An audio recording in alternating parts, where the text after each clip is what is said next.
नमस्कार दोस्तों, स्वागत है आप सभी लोगों का हमारे कुशवाहा स्टॉक एनालिटिक्स में। तो दोस्तों आज हम सीखने वाले हैं कि इंट्रा मार्केट एनालिसिस क्या होता है। ओके, अक्सर आपने नाम सुना होगा सोशल मीडिया में या फिर कहीं भी कि इंट्रा मार्केट एनालिसिस क्या होता है उसके बारे में। आज हम इंट्रा मार्केट एनालिसिस को आज एकदम इन डेप्थ में सीखने वाले हैं ताकि हम उसे प्रैक्टिकली जो है यूज कर पाए।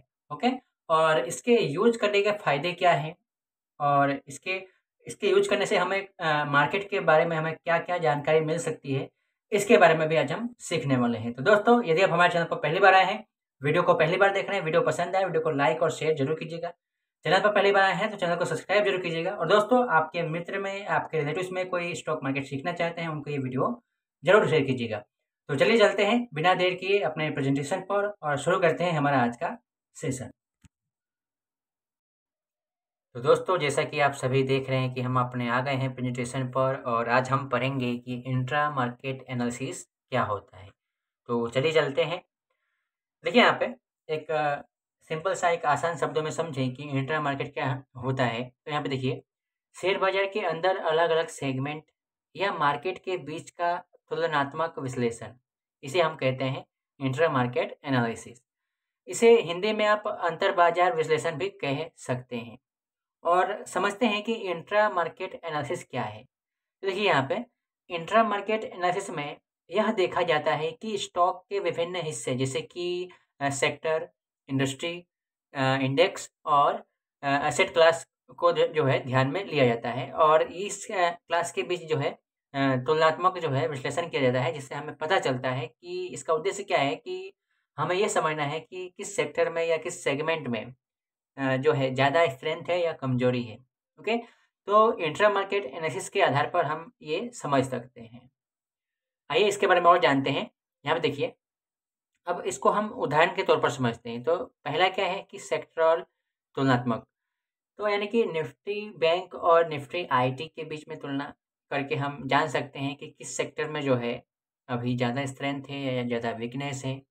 अगर निफ्टी बैंक में तेज़ी है लेकिन निफ्टी आईटी में क्या है, कमज़ोरी है, तो इसका मतलब है कि बैंकिंग सेक्टर में जो फ़िलहाल ज़्यादा क्या है, ताकत है, ठीक है? अगर मैं ऐसा हम कह सकते हैं, एकदम आसान है।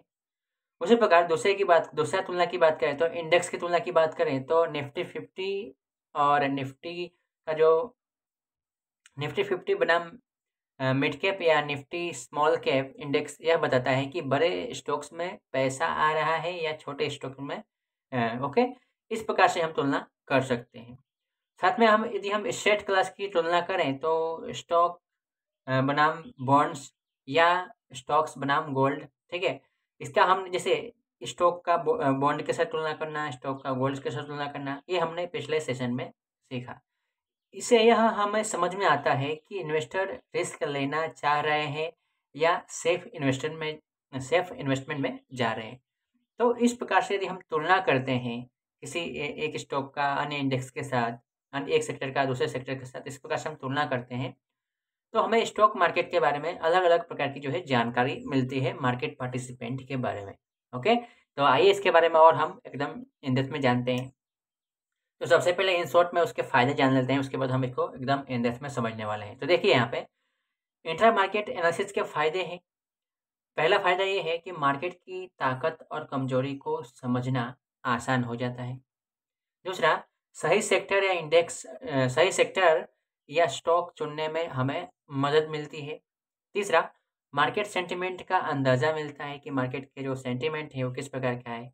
ज़्यादा से ज़्यादा मार्केट पार्टिसिपेंट जो है किस प्रकार जो है उनका बिहेवियर है, बाइंग का बिहेवियर है कि सेलिंग का बिहेवियर है। ओके? ट्रेडिंग या इन्वेस्टमेंट डिसीजन ज़्यादा सटीक बनते हैं। ओके? मार्केट सेंटिमेंट का हमें अंदाज़ा लग जाता है, जिससे हमें ट्रेडिंग या इन्वेस्टमेंट डिसीजन जो है ज़्यादा सटीक बनते हैं कि हाँ, हमें इस प्रकार के जो है डिसीजन लेना चाहिए। अब आइए इस सबको हम थोड़ा-सा एकदम इन डेप्थ में सीखने का प्रयत्न करते हैं। तो देखिए यहाँ पे इंट्रा मार्केट एनालिसिस को यदि हम समझने के लिए हम इसको छोटे-छोटे हिस्सों में विभाजन करेंगे। तो सबसे पहला क्या होता है कि मार्केट में विभाजन, यानी कि मार्केट को अलग-अलग हिस्सों में बाँटा जा सकता है, जिसमें कुछ महत्वपूर्ण श्रेणियाँ हैं, जैसे कि देख सकते हो, सेक्टर के आधार पर, इंडेक्स के आधार पर, है ना? एसेट क्लास के आधार पर और कैपिटलाइज़ेशन के कैपिटलाइजेशन के आधार पर। इस प्रकार से मार्केट को हम अलग अलग हिस्सों में बांटते हैं। सेक्टर में जैसे कि banks, IT, pharmaceutical sectors, automobile sector इत्यादि।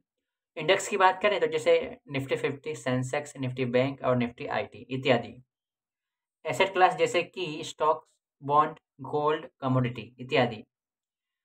कैपिटलाइजेशन की बात करें तो large cap, mid cap, small cap. अब इन अलग अलग हिस्सों के बीच है ना जो रिलेशन है और उसका जो परफॉर्मेंस है, उन सभी का जो है हम एनालिसिस करते हैं, विश्लेषण करते हैं, तो उसे कहते हैं कि इंटर मार्केट एनालिसिस। एकदम आसान है। जैसे कि सेक्टर हुआ, इंडेक्स हुआ, एसेट क्लास हुआ, कैपिटलाइजेशन के आधार पर जो है हम अलग अलग सेक्टर का, अलग अलग एसेट क्लास के साथ जो है हम एनालिसिस करते हैं, जिसे हम कहते हैं इंट्रा मार्केट एनालिसिस। यानी कि हम इसमें मार्केट के अंदर ही हम अलग अलग सेक्टर है, अलग अलग सेगमेंट है, उसके बीच हम एनालिसिस कर रहे हैं, उसे हम कहते हैं इंट्रा मार्केट एनालिसिस। एकदम आसान है। आइए हम दूसरे पॉइंट को समझते हैं। दूसरा है इंट्रा मार्केट एनालिसिस का उद्देश्य क्या है, यह हम क्यों करते हैं। तो यहाँ पे देखिए, यह विश्लेषण हमें यह समझने में मदद करता है कि किस सेक्टर या इंडेक्स में ज़्यादा स्ट्रेंथ है और किस में कमजोरी है। ओके, इस एनालिसिस से हमें ये जानकारी मिलती है। इसी से हम यह भी समझ सकते हैं कि स्टॉक्स जो है कहाँ से मजबूत हो रहे हैं और निवेशक किस दिशा में पैसा लगा रहे हैं। ओके, ये बाइंग एक्टिविटी के आधार पर हम बता सकते हैं। और इसका मुख्य उद्देश्य क्या है कि समझना कि कौन सा सेक्टर या इंडेक्स ट्रेंड में है, पहला। दूसरा, बाजार की स्ट्रेंथ को, बाजार की ताकत को पहचाना जा सके। तीसरा, सही निवेश निर्णय लेने के लिए अधिक जानकारी प्राप्त हो, इसके लिए जो है हम इंट्रा मार्केट एनालिसिस करते हैं। तो दोस्तों, मैं आशा करता हूं कि आप लोगों को अब इंट्रा मार्केट एनालिसिस क्या होता है इसमें आपको कन्फ्यूजन नहीं होगा। एकदम आसान है। यदि आप चाहे तो वीडियो को पॉज करके भी देख सकते हो। तो चलिए इसके बारे में और जानकारी प्राप्त करते हैं। तो तीसरा है इंट्रा मार्केट एनालिसिस का हम उदाहरण के तौर पर समझते हैं। आइए, ये देखिए दोस्तों, एकदम आसान है। यदि आप इसको आज पूरा वीडियो देखोगे तो आपको ये डाउट जो है क्लियर हो जाएगा कि इंट्रा मार्केट एनालिसिस क्या होता है। तो पहला क्या है, सेक्टरों की तुलना करते हैं। मान लीजिए कि आप निफ्टी बैंक और निफ्टी आईटी इंडेक्स की क्या कर रहे हैं, तुलना कर रहे हैं। अगर निफ्टी बैंक अच्छा प्रदर्शन कर रहा है जबकि निफ्टी आईटी कमजोर है, तो इसका मतलब है कि फिलहाल में जो बैंक के स्टॉक्स है जो ज़्यादा आकर्षण है, यानी कि बैंक के जो स्टॉक्स है वो ज़्यादा जो है एडवांसिंग कर रहे हैं। अगर निफ्टी आईटी में तेजी हो रहा है, अगर निफ्टी आईटी तेजी से बढ़ रहा है, तो आप देख सकते हैं कि किस सेक्टर के स्टॉक्स ज़्यादा खरीदे जा रहे हैं। ओके, यह जानकारी आपको यह निर्णय लेने में मदद करती है कि किस सेक्टर में पैसा लगाना चाहिए और किस सेक्टर में पैसा नहीं लगाना चाहिए। देखिए दोस्तों, इंट्रा मार्केट एनालिसिस का ये फ़ायदा है। यदि हम इसको अच्छे से एनालाइज करते हैं, अच्छे से देखते हैं, तो हमें इस प्रकार के फ़ायदे जो है मिल सकते हैं। ये तो हमने देखा सेक्टरों की तुलना किया। अब आइए हम और देखते हैं। अब हम देखते हैं इंडेक्स का प्रदर्शन, इंडेक्स का परफॉर्मेंस के देखते हैं। तो देखिए, मान लीजिए कि निफ्टी 50 और मिड मिड कैप इंडेक्स का प्रदर्शन अलग-अलग है, अलग-अलग हो रहा है। अगर निफ्टी 50 अच्छा प्रदर्शन कर रहा है, लेकिन निफ्टी जो मिड कैप है, लेकिन वो मिड कैप स्टॉक्स है, मिड कैप का जो इंडेक्स है, वो अच्छा नहीं कर रहा है। तो इसका मतलब है कि बड़े स्टॉक्स अच्छा प्रदर्शन कर रहे हैं, जबकि छोटे स्टॉक्स उतने आकर्षक नहीं है। इसमें हम ये निष्कर्ष निकाल सकते हैं। इसका अर्थ यह भी हो सकता है कि बाजार में कोई अस्थिरता है ना, अस्थिरता, और निवेशक बड़े स्टॉक्स में सुरक्षित महसूस कर रहे हैं। सीधी सी बात है, हमने देखा कि निफ्टी 50 जो है अच्छा प्रदर्शन कर रहा है और जो निफ्टी का जो मिड कैप जो इंडेक्स है, वो अच्छा प्रदर्शन नहीं कर रहा है। तो इसका मतलब ये है कि जो मार्केट पार्टिसिपेंट है, वो जो है निफ्टी के 50 स्टॉक्स में निवेश करना जो है ज़्यादा सुरक्षित में जो है महसूस कर रहे हैं।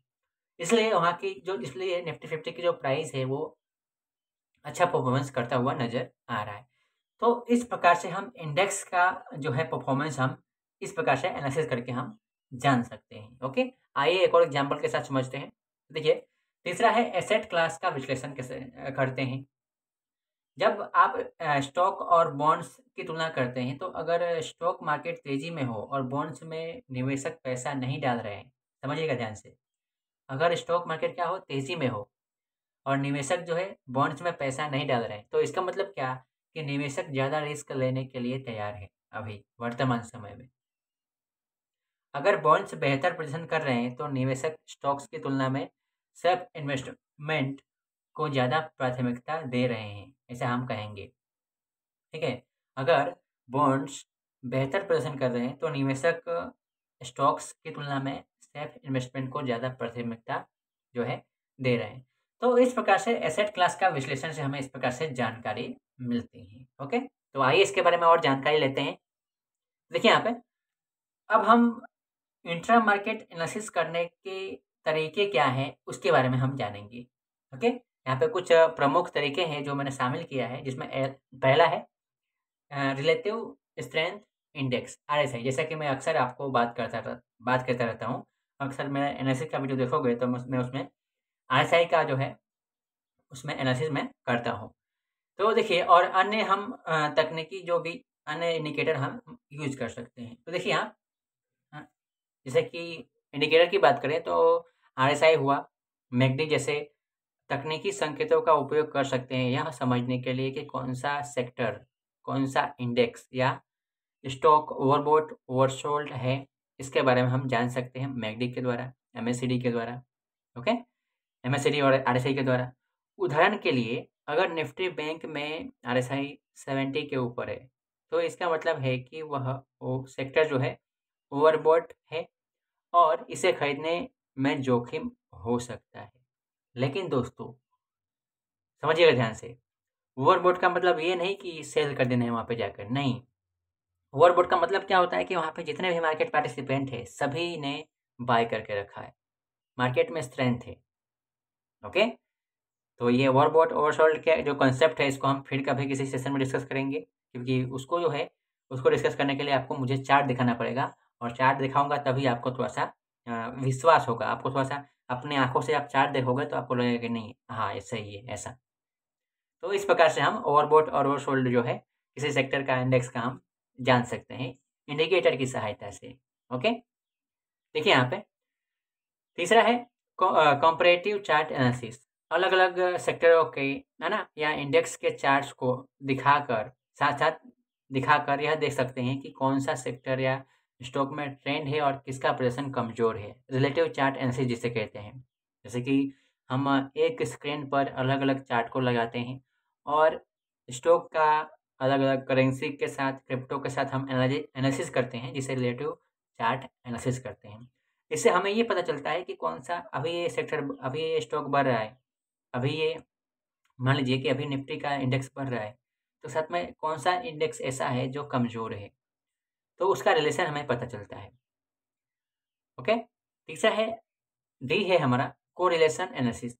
कुछ सेक्टर आपस में जुड़े होते हैं, जैसे कि बैंकिंग और फाइनेंस का सेक्टर, वो आपस में जुड़े हुए हैं। प्रेज़ेंट निफ्टी बैंक से जुड़े होते हैं, इसलिए आप इनका एक-दूसरे से कोरिलेशन को समझकर, देखकर यह समझ सकते हैं कि कोई सेक्टर दूसरे सेक्टर का प्रभाव डाल रही है कि नहीं डाल रही है। इसके बारे में हम कोरिलेशन का जो है एनालिसिस कर सकते हैं। ओके? तो यहाँ पे देखिए, अब यहाँ पे हम एकदम एकदम इन डेप्थ में सीखने वाले हैं कि इंट्रा मार्केट एनालिसिस के फ़ायदे क्या हैं। ओके? तो चलिए यहाँ पे बाज़ार की दिशा जानना। पहला फ़ायदा क्या है? बाज़ार की दिशा जानना। आपको यह पता चलता है कि किस सेक्टर या इंडेक्स में तेज़ी आ रही है और कौन-सा सेक्टर जो है कमज़ोर है। इंट्रा मार्केट एनालिसिस का पहला फ़ायदा है। दूसरा फ़ायदा क्या है कि निवेश में बेहतर निर्णय हम ले सकते हैं। इससे आप यह तय कर सकते हैं कि आपको किस सेक्टर या स्टॉक्स में निवेश करना चाहिए। यदि एक सेक्टर तेज़ी से बढ़ रहा है, तो उसमें निवेश करना लाभकारी हो सकता है। ये तो एकदम आसान है, हम सभी को समझ में आ गया। तीसरा फ़ायदा क्या है कि संभावित रिस्क कम होना। अगर हम इस प्रकार से इंट्रा मार्केट एनालिसिस करते हैं, है ना?